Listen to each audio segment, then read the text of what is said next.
അല്ല ഞാനിനി അല്ല നിർദ്ദേശങ്ങൾ പറയാനുള്ളതെന്ന് വെച്ചാൽ നമ്മളൊരു ഇത് കണ്ടു കഴിഞ്ഞാൽ, ഒരു കുറ്റം കണ്ടു കഴിഞ്ഞാൽ, ഇപ്പോൾ വിൻസിയെ സംബന്ധിച്ചിടത്തോളം വിൻസി ചെയ്ത ഒരു വളരെ നല്ല കാര്യമാണെന്നാണ് ഞാൻ പറയുന്നത്. പിന്നെ അവർ കൂട്ടത്തിൽ നമ്മളെ പ്രൊഡ്യൂസർമാരുടെ അനുഭവങ്ങളുടെ ആശങ്ക കൂടെ പങ്കുവച്ചു. പ്രൊഡ്യൂസർമാരുടെ നിവൃത്തികേടൊക്കെ അതും കൂടെ പങ്കുവച്ചു. അതിനും അവരെ അഭിനന്ദിക്കേണ്ടതുണ്ട്. കാരണം ഇത് ഇപ്പോൾ ഈ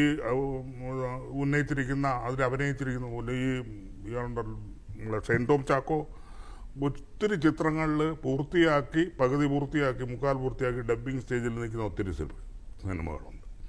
അപ്പോൾ ആ സിനിമകളുടെയൊക്കെ ഒരു വിൽപ്പനയുടെ സ്റ്റേജ് വരുമ്പോൾ അതെന്താകും സ്ഥിതി എന്നുള്ളതിൻ്റെ ഒരു ആശങ്ക ഞാനും പങ്കുവയ്ക്കുകയാണ്. വിൻസിയാണ് ആദ്യം പങ്കുവച്ചത്, അത് ഞാനും പങ്കുവയ്ക്കുകയാണ് ഈ ഒരു ഇൻസിഡൻറ്റോടുകൂടി.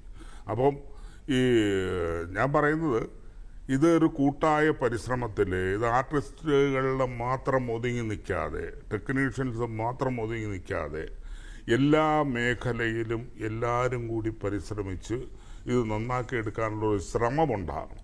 പ്രത്യേകിച്ച് ഞാൻ റെപ്രസെൻ്റ് ചെയ്യുന്ന സിനിമാ മേഖല എന്ന് പറയുന്നത് ആദ്യപടിയായിട്ടുണ്ടാകേണ്ടത് നിർമ്മാതാവിൻ്റെ ഭാഗത്തു നിന്നാണ്. നിർമ്മാതാവ് ഇങ്ങനെ ഒരു സ്വഭാവമുള്ള ആൾക്കാർ വെച്ച് സിനിമ എടുക്കാതിരിക്കുക ആദ്യം ചെയ്യേണ്ടതാണ്.